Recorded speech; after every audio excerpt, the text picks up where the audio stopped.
Hi everybody, JL Ryder back again. Let's talk about what's happening in the lab just a little bit.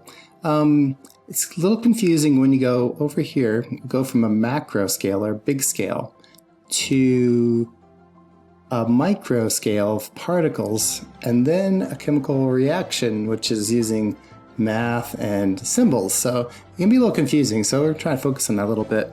So what we have is a piece of magnesium. This is a magnesium ribbon, and we'll probably burn this in lab for you. It makes a bright white light when it burns in air, and you get this white powder. So this shiny silver ribbon turns into a white powder. Let's relate that to our atoms. That white ribbon is really just magnesium atoms, and you can kind of think of these as fuzzy balls, and they're really kind of overlapping a lot. That's how metals can conduct electricity. These electron orbitals, these fuzzy balls are really electrons, and the electrons will flow right through because they're all kind of overlapping in the simple terms. Then we get it hot and we have oxygen, which is O2. So these are gas molecules. These are stuck in this long piece of magnesium, and these are just flying around every which way. When we get it hot enough, oxygen can rip two electrons off of magnesium. Okay? So magnesium is going to be losing electrons. That's going to be oxidized. And oxygen is going to gain 2 electrons, and it's going to be reduced. So let's go ahead and start a chemical reaction down. So we have magnesium, and we're adding oxygen to it. So it exists as O2, so we need to write O2. And now what happens is it's going to produce this white powder, which when oxygen gains 2 electrons, there's more electrons than protons in the atom, so it actually gets bigger. And magnesium will get smaller because there's fewer electrons, so it actually contracts a little bit. It'll actually make some sort of crystalline structure. Don't really know for sure.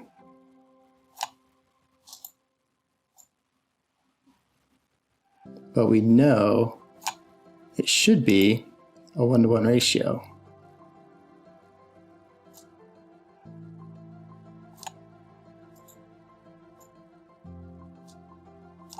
Okay, so that white powder is actually going to be magnesium oxide.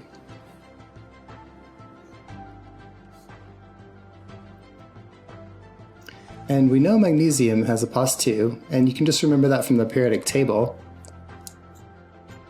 And drag that in there real fast. Magnesium's in this column, so everything in this column's got a +1, +2. These vary. These all have -1, -2, -3, plus or minus 4. So you should just, whenever you have a test, you'll be given this, you can just write those numbers down. We know oxygen has a -2, so that magnesium oxide is going to be Mg1. We don't write that typically, right? But we'll write it for right now. O1. To balance the charge, you need 1 magnesium, 1 oxygen, so they have a -2 plus 2 balances it out. Now you need to balance the equation. So we have 2 oxygens here, we have 1 here, so we need 2 of those to balance the oxygens out, and then that means we have 2 magnesiums, so we need 2 there. And also notice I could have written down what I have here. We have 4 magnesiums plus 2 O2s makes 4 MgOs, but we want to write that in the simple whole numbers too, so I just divide everything by 2 to get the one below. Okay, so there we have our atoms, and we can write them as symbols, and then we also have the macro scale. So try to link all that together. Now let's think about lab really fast. First thing you're going to do is weigh out magnesium, okay? And you're going to weigh about 0.3 grams of magnesium. Then you're going to burn it with oxygen. So we don't know how much oxygen is combining it with it, but what do you think is going to happen to the mass over here? Okay, it has magnesium. This is the conservation of mass. We're going to assume all the magnesium that we have in our little crucible can't go anywhere. It has to be there still. So the magnesium is still there, but now has oxygen. This white stuff is actually magnesium oxide. It's magnesium and oxygen combined. So the mass here has to go up. So just to get the general logic down, let's say this goes up to 0.4. Then we say, okay, we know we have 0.3 grams of this to start off with because it didn't go anywhere. And we know we have 0.4 after the fact. So we know how much oxygen we have. We know we have 0.4 minus 0.3. That's what has to be added to it. So that would be 0.1 grams of oxygen. Okay, and that can get a little confusing when you're doing the lab and you got lots of stuff going on. Okay, so then the final thing you're going to do is find out moles of magnesium and moles of oxygen. This empirical formula tells us we have 1 mole of magnesium for every 1 mole of oxygen. Okay, so now that we have the masses, we can use the periodic table, the atomic masses from the periodic table. So you just look at the mass of the periodic table and you can convert 0.3 grams of magnesium to moles of magnesium. And mole is just, it's like a dozen. So if you have a dozen moles of magnesium, you would have, or dozen atoms of magnesium, you'd have 12. So just think of it as a number. It's the way we convert grams to like numbers, because here we have numbers. We need 2 magnesium atoms will react with 1 oxygen atom, molecule. Okay, so we convert it to moles, and that would give us this in the mathematical calculations. So then we can convert this to moles of oxygen.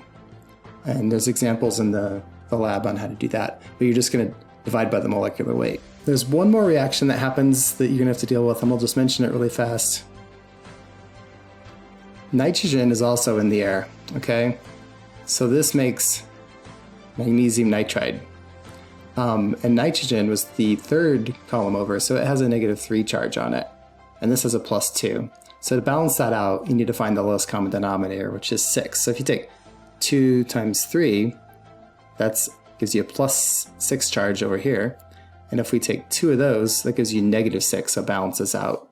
And then we can balance the equation. So the first thing you're going to do, you're going to heat it up, burn it. But now we have a mixture of this and this. So the weight isn't going to be quite right. And we'll do some calculations just to see what happens there. Then we're going to add water to this. And this is something you don't realize a lot of times, that you have 2 reactions happening at the same time. We have this happening and this one happening to make magnesium oxide and magnesium nitride. But we can get rid of this with water. So you'll cool off your crucible, you'll add some water, and that will react with the magnesium nitride to make magnesium oxide and ammonia gas, which will just burn off and